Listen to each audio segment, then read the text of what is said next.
curriculum topics and exam tasks, because the system is so exam-driven, one of the teachers involved in our project created a simple grid to, from the beginning of their first year in learning French, to keep track of learners' coverage of curriculum topics and exam tasks. She produced that.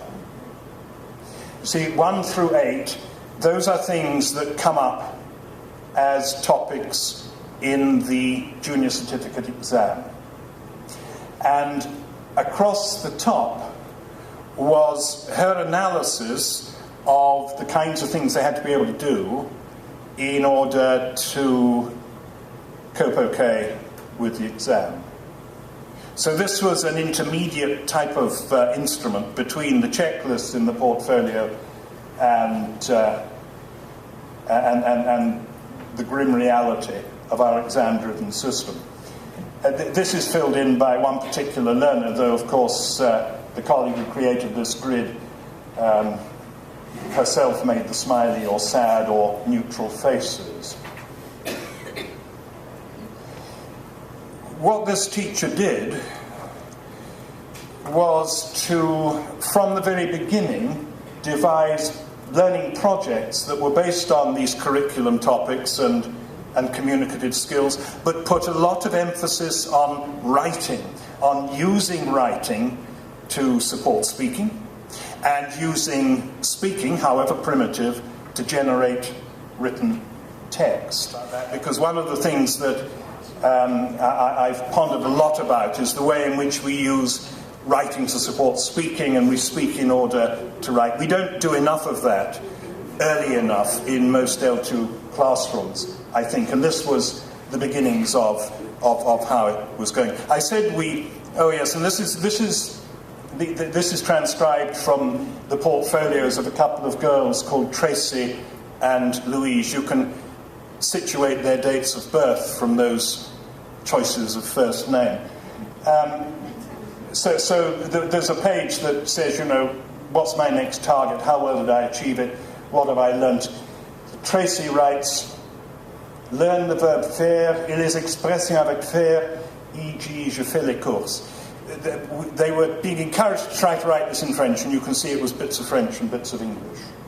I think I did well in the faire section in the test. I found it easy because we got the word cuisine and we found word triggers to help us. Tracy was a bit obsessed with word triggers, and as you'll see in a moment, they didn't always work infallibly. But I think it's easy when finding word triggers. I think it's important to learn the subject you're there doing. Well, I'm sure we all agree with that. And Louise, to learn the verb faire, les expressions faire, e.g. je fais les courses. So they were copying from one another there. And so on. And then another example.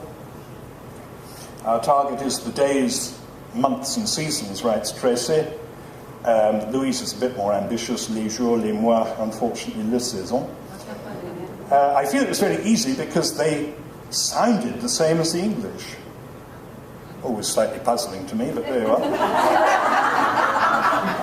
And I made a poster. I find it easy when you find word triggers. So whether this word trigger strategy was really as successful as she was telling us, not sure. What's a word trigger? Well, what she means is one word in... Yeah, cognates, basically. Yes. I know the days very well. The seasons were a bit hard, but I got them. The seasons are okay too. We then said to them, do you think working in this way with the ELP actually helps you learn French? And some of them said yes, most of them said yes. So we said, well, how? So 9 of them said something that amounted to it gave them help in setting targets and monitoring progress. You can see. Helps me learn French because I can see what I'm good at and not good at just by reading the targets. This is the checklist descriptors.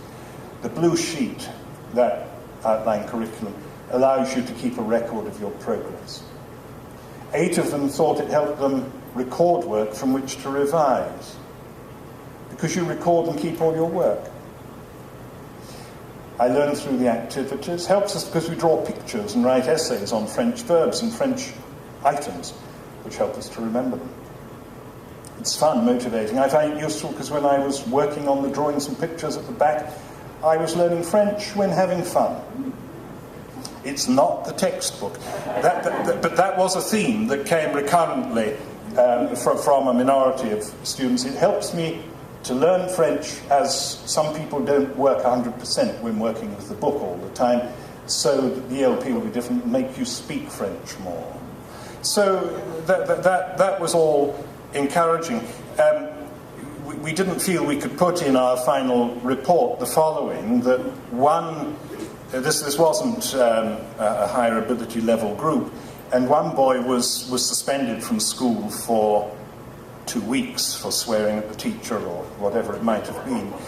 But we discovered that he was actually on the phone to his classmates, because while he was banned from school, he was nevertheless keeping up with his portfolio.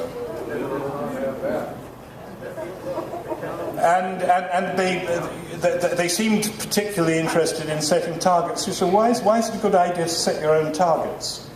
Well, 11 of them thought that it helped them to feel in control. It's good because we know what we can do and what we can't do. We can concentrate on both when we want to.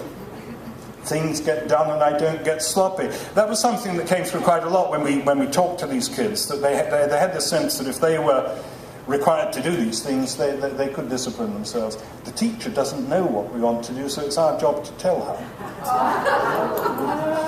Someone found that it made learning more enjoyable. If our teacher's telling us what to do and we don't like it, we'll just be dying for it to end. And if this is happening, we won't learn anything because we won't like it. It helps make learning easier. We can go at whatever pace we want, we're able to go at, and we understand it much better. And it's a better way of learning than using the textbook. We wouldn't just be writing and reading out of the textbook all the time.